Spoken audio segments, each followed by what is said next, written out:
ሰላም ጋይስ፣ እንግዲህ አሁን የመጣሁት ስለ ጃኒ ላወራ ነው።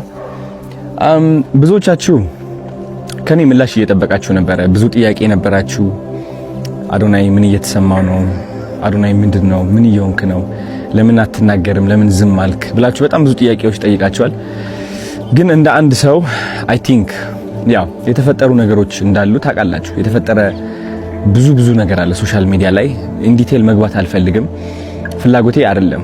ዝምታ ነው ስቲል ምርጫዬ። ምንም ነገር መናገር አልፈልግም። ዛሬ በቲክቶክ ላይ ሁሉም ሰው ስለ አዶናይና ጃኒ እየተናገረ ነው። ሰላም ቤተሰቦች፣ እንኳን ወደ ዛሬው የቲክቶክ ጎሲፕ ሪፖርት በደህና መጣችሁ። ይህ ደወል ሚዲያ ነው። ዛሬም እንደተለመደው አዲስ አነጋጋሪና ወቅታዊ መረጃ ይዘንላችሁ ቀርበናል። እስከ ቪዲዮአችን ፍጻሜ ድረስ አብራችሁን ቆዩ እያልን ቪዲዮአችንን ከመጀመራችን በፊት ለዚህ ቻናል አዲስ ከሆናችሁ ይህን ቻናል ላይክ፣ ሼር እንዲሁም ሰብስክራይብ ማድረጋችሁን እንዳትረሱ እንላለን። ዛሬ ወዳገኘነው መረጃ አሁኑኑ እናልፋለን። አስቀድመን እንደተናገርነው ሁሉም ሰው አዶናይና ጃኒ ምን ነካቸው? ምንድነው? ለኛ ምንም አዲስ ነገር እየነገሩን አይደለም። በሁለቱ መካከል የተፈጠረው ነገር ምንድነው? እንደተደባበቀ እየቀረ ኮኖ እያሉ እየተናገሩ ይገኛሉ። አሁን በኢትዮጵያ ቲክቶክ ላይ ከሚቃጠሉ ጉዳዮች ቁጥር አንድ የሆነው የአዶናይና የጃኒ ጉዳይ ነው። ሁለቱም መወያየታቸው ወይንም መለያየታቸውን እንዳረጋገጡ ተዘግቧል። ከዚያ በኋላ ግን ቲክቶኩ በሙሉ በቲዎሪዎች ተሞልቷል። አንዳንዶች እነሱ ገና ይዋደዳሉ ሲሉ፣ ብዙ ሰዎች አዶናይና ጃኒ ስለ እርስ በርስ ፍቅራቸው በቀጥታ መጥፎ ነገር አለመናገራቸውን በማየት ይህ በቁጣ የተደረገ መለያየት አይደለም እያሉ ነው። አንዳንዶች እስከ ከሁለት ወር በኋላ እንደገና አብረው ይታያሉ ድረስ እየተናገሩ ይገኛሉ። ይሄ ነገር እንግዲህ የመጣው ሁለቱም በክብርና በመከባበር ነው የተለያየ ነው። በተፋቅረን ተዋደን በንግግር ነው እንጂ የተለያየ ነው። በሁለታችን መካከል ምንም አይነት ጥል የለም በማለታቸው ምክንያት ነው። በሌሎች ግለሰቦች ደግሞ እየተወሩ ያሉ ነገሮች አሉ። ታዋቂነትን ግንኙነቱን አበላሸው እየተባለ ነው። ይህም በጣም እየተወራ ያለ ነገር ነው። ሰዎች አዶናይ በቅርቡ ከዓለም አቀፍ ክሬተር ዴላምፔጅ ጋር በብዙ ፕሮጀክቶች መታየቱን እያነሱ ህይወቱ በጣም ተቀይሯል፣ ከዚህ በኋላ ግንኙነቱን ማስተናገድ ከባድ ሆነበት የሚሉ ኮሜንቶች እየጻፉ፣ ይህ ግን የደጋፊዎቹ ግምት ብቻ ነው። ምክንያቱም ሰሞኑን አዶናይ ከዴላምፔጅ ጋር ኢትዮጵያን ከላይ እስከታች ከሰሜን እስከ ደቡብ ከምዕራብ እስከ ምስራቅ እያሳየው ይገኛል። ከመሃል ሀገር አዲስ አበባ እስከ ምስራቅ ሀገር ሐረር እና ድሬዳዋ፣ ከምዕራብ ሀገር ወንጪ እስከ ሰሜን ሀገር ባህር ዳር እንዲሁም ላሊበላ ድረስ እያሳየው እንደሚገኝ የሚታወቅ ነው። እናም ከዚህ ጋር ተያይዞ አዶናይ በብዙ ዓለም አቀፍ ሚዲያዎች ላይ ዓለም አቀፍ ክሬተር ወይንም ዓለም አቀፍ ተጽዕኖ ፈጣሪ በመባል እየታወቀ ይገኛል። እንግዲህ አዶናይን ብዙዎቻችን የምናውቀው በብዙ አነቃቂ ንግግሮቹና ብዙ የውጭ ሀገር ክሬተሮችን ወይንም ታዋቂ ሰዎችን ወደ ኢትዮጵያ በማምጣት የሚታወቅ ሰው ነው። እንግዲህ ከዚህም ጋር ተያይዞ በአሁን ሰዓት ይህንን የታዋቂነት ጫና በጣም መጋፈጥ አልቻለም። ሊጋፈጥም ስላልቻለ ነው ከጃኒ ጋር ሊጣላ ወይንም ሊፋታ የቻለው ሲባልም ተሰምቷል ማለት ነው። እንግዲህ ሶስተኛው መላምት በመካከላቸው ሶስተኛ ሰው አለ የሚለው ነው። እንግዲህ በጃኒና አዶናይ መካከል የተፈጠረውን ነገር ተከትሎ በመካከላቸው ሶስተኛ ሰው አለ እንደሚሉ ብዙ አይነት ሰዎች ጥያቄያቸውን እያነሱ ይገኛሉ። ይህ በጣም የሚያከራክር ጉዳይ ነው። በብዙ ቪዲዮዎች ስር እውነቱ ገና አልወጣም፣ ሌላ ሰው ገብቷል የሚሉ ኮመንቶች በሺዎች እየተጻፉ ነው። ግን እስካሁን ይህን የሚያረጋግጥ ማስረጃ ወይንም የሁለቱ መግለጫ የለም። ምክንያቱም በሁለቱ መካከል ምንም አይነት ቪዲዮዎች እየወጡ የለም። ነገር ግን አዶናይ በአሁን ሰዓት በዱባይ ስለሚገኝ ዱባይ ላይ ከፍተኛ የሆነ ቪዲዮዎችን እየሰራ ይገኛል። በዱባይ ምን ሊሰራ ነው ሄደው?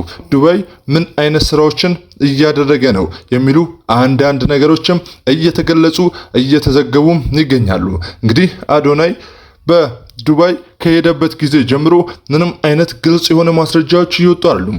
አንዳንዶች ግን አንዳንድ መላምቶችን ያቀርባሉ። በዱባይ አዲስ ፍቅረኛ ይዟል፣ ከአዳዲስ ሴቶች ጋር እየታየ ነው የሚሉ የቅርብ ሰው ዘመዶች ወሬዎች እየተሰሙ ይገኛሉ ማለት ነው።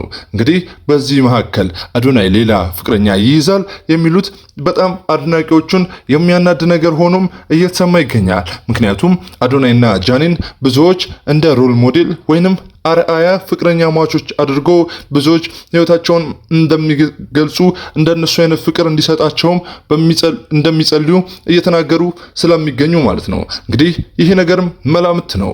በሁለቱ መካከል የተፈጠረው ነገር በጣም በግልጽ ስላልተነገረ ነው የሚሉ አሉ ማለት ነው። በሌላ በኩል ደግሞ የነኚህ ሁለቱ ሰዎች ለቪው መጨመር ነው ኮንተንት ነው እያሉ ህዝቡን ፕራንክ እያደረጉት ነው የሚሉ አንዳንዶች ተሰምተዋል። ምክንያቱም እነኚህ ሁለት ሰዎች በአሁን ሰዓት በቲክቶክ ገጻቸው ላይ በተለይም ከአዶናይ በስተቀር ጃኒ በጣም እየተረሳችና በሷ ኮንተንት ብዙ እየታየላት እንዳልሆነ ይታወቃል። ነገር ግን ይህንን ወሬ በማራገብ ይህንን ወሬ በማስወራት ህዝቡን በጣም ከፍተኛ የመረጃ ጥማት ስላለበት በይህንን የመረጃ ጥማት በመጠቀም ለህዝቡ ይህንን ነገር አጀንዳ አድርጎ በመስጠት ለነሱ እንዲወራ እያደረጉ ነው ሲባል ተሰምተዋል። አንዳንዶች ከትልቅ ፕሮጀክት በፊት የተሰራ ድራማ ነው፣ በኋላ ተመልሰው ሰርፕራይዝ ያደርጉናልም እየተባለ ነው። በተለይ አዶናይ በቅርቡ ዓለም አቀፍ ደረጃ ትልቅ ትኩረትን ስላገኘ አንዳንዶች ይህ ከሚዲያ ስትራቴጂ ጋር እያገናኙት ነው። ምክንያቱም አዶናይ ከሌሎች ክሬተሮች ጋር እየተገናኘበት ያለው ነገር በጣም በሰፊውም እየተወራ ይገኛል። ሌሎችም ነገሮች እየተወሩ ይገኛሉ። በልደት ቀን ድጋሜም ተነጋገሩ እየተባለም ነው። አንዳንድ ቪዲዮዎች ጃኒ በአዶናይ ልደት ዙሪያ የላከችው መልእክት ወይም ያደረገችውም ነገር አለ እያሉም ነው። ከዚያም በኋላ ታርቀዋል፣ በድብቅ እየተነጋገሩ ነው የሚሉ ጥያቄዎችም ተነስተዋል። ይህም በአብዛኛው የደጋፊዎች ትርጓሜ ነው። ይህ በጣም አስገራሚ ነገር ነው። ምክንያቱም ብዙዎች ስለነሱ በሐሳብ በጣም እየተጋጩና እየተፋጩ ይገኛሉ።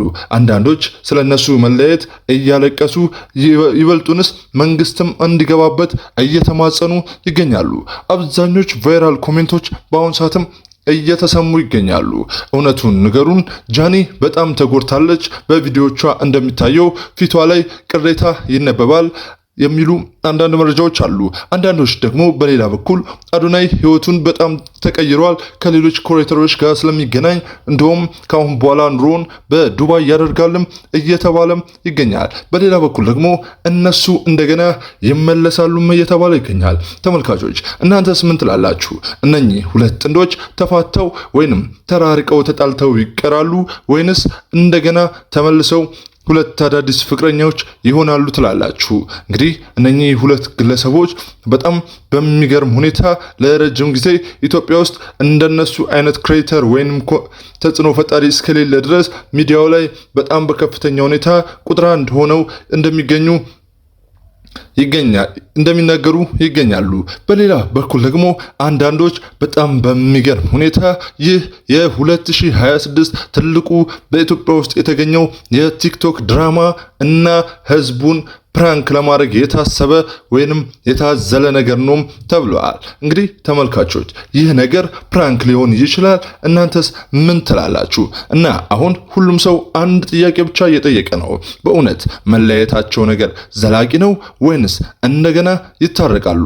እስካሁን ግን የተረጋገጠ አንድ ነገር ብቻ ነው፣ መለያየታቸውን ማረጋገጣቸው ነው። ሁለቱም በሶሻል ሚዲያቸው ላይ ወጥተው በስቶሪ ላይ በፍቅር እና በአክብሮት እንደተለያዩ እና በይህንን ነገርም ወደፊት በግልጽ እንደሚያወጡት በቪዲዮም እንደሚሰሩ ተናግረዋል። ቀሪውን በአብዛኛው የቲክቶክ ቲዎሪዎችና የደጋፊዎች ወይንም የፋኖች መላምቶች እንደሆኑ ታውቋል ማለት ነው። እንግዲህ ተመልካቾቻችን ለዛሬ የያዝንላችሁን መረጃ እዚህ ላይ እናበቃለን። እናንተም ለዚህ ቻናል አዲስ ከሆናችሁ ይህን ቻናል ላይክ፣ ሼር እንዲሁም ሰብስክራይብ ማድረጋችሁን እንዳትረሱ እያልን ለዛሬ የያዝንላችሁን መረጃ በዚሁ እንቋጫለን።